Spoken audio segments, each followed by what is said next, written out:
Hi, Isabel Litzler, Pleiad HC, the place to be to develop your skills and grow your potential. So today I want to talk about my favorite topic and your favorite topic, which is networking. Networking, I've made a lot of videos already on this topic, but still I get a lot of questions. People are confused. They don't really know how to go about it. I think it's also the lack of type of perspective that paralyzes people, where they think I'm missing something, so I'm not of value and I can't go and network. So I'll give you 3 tips today on how to increase your network potential during the summer, which is a slower time, you know, if you're in Switzerland or if you're not in Switzerland. So first thing, if you are in Switzerland, so this message is for people who are already in Switzerland, you're settled and you want to develop your network. It's the summer, you know, what kind of easy tips, you know, what can you do to develop your network? So the first thing is to go out of the house and to put it in your agenda. So I know it's difficult because you want to be maybe more with your family or you have other plans, and going to meet strangers is not so exciting, but you need to go out of your comfort zone. If you want to see a change in your life, if you're doing the same things that you've done last summer and maybe you've been looking for a while, it's not going to happen.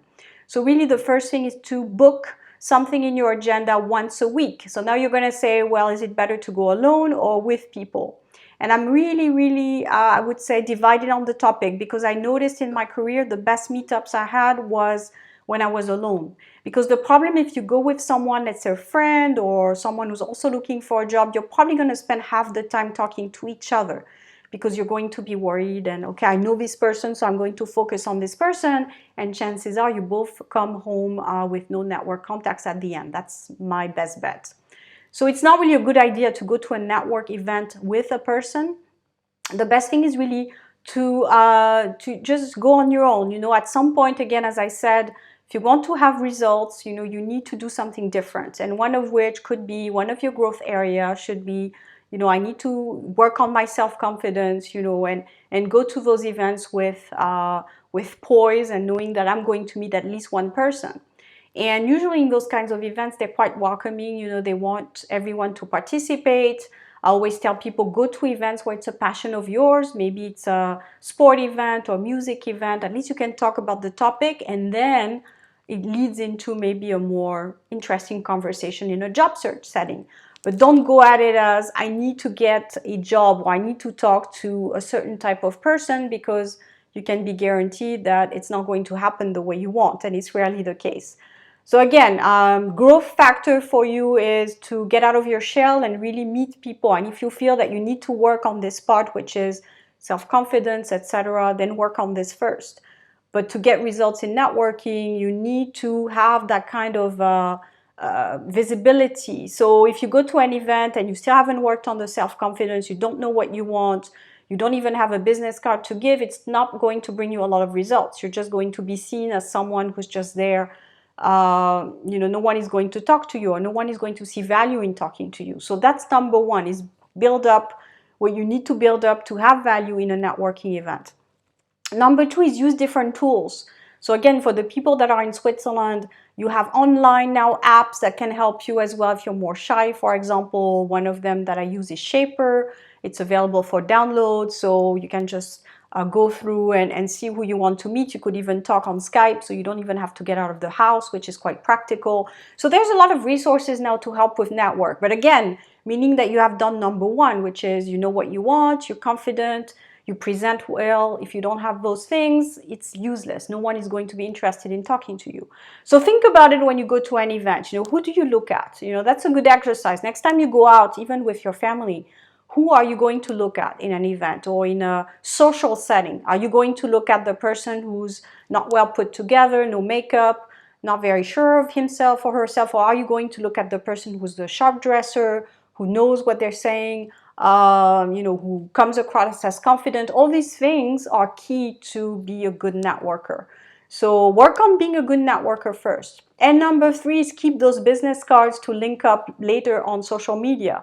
So the idea of linking up on social media, people you don't know, it's not going to work well, because people are going to be a little bit skeptical about you.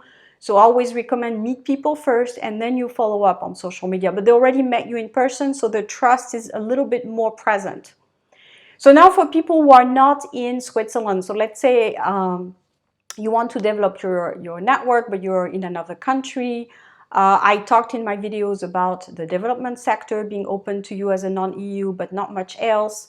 So, so if you have a work permit issue, if you're now in Africa or in Asia or in the US, networking from abroad is not going to help you much because you will have this work permit issue.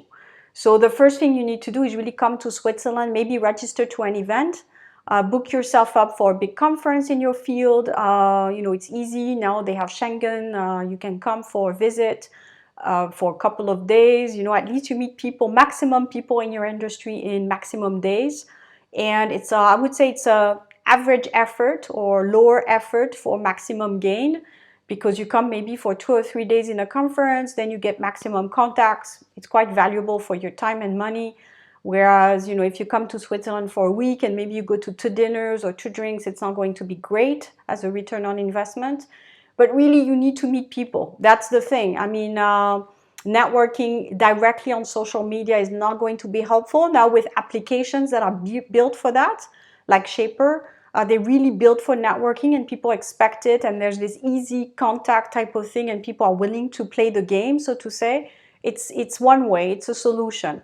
LinkedIn is not necessarily easy to get in touch with people who are not in the same sector, because they have those limits where you can't really send an invitation necessarily, especially if you don't have a premium pack. So you're going to be very limited. You know, with the non-premium, you won't have access to a lot of people. You won't have their details. They're not necessarily in the same mindset as you. You don't know where they're coming from. A lot of people, again, in Switzerland are not very open to linking up with people.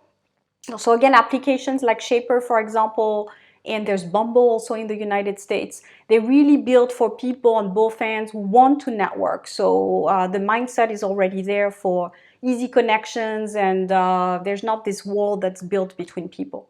So again, I hope this video was helpful. If you have questions about networking or how to go about it, feel free to post below. Don't forget to subscribe to my channel, where I give a lot of information on how to come to Switzerland and being an expat in Switzerland and building up your career. I'll talk to you soon.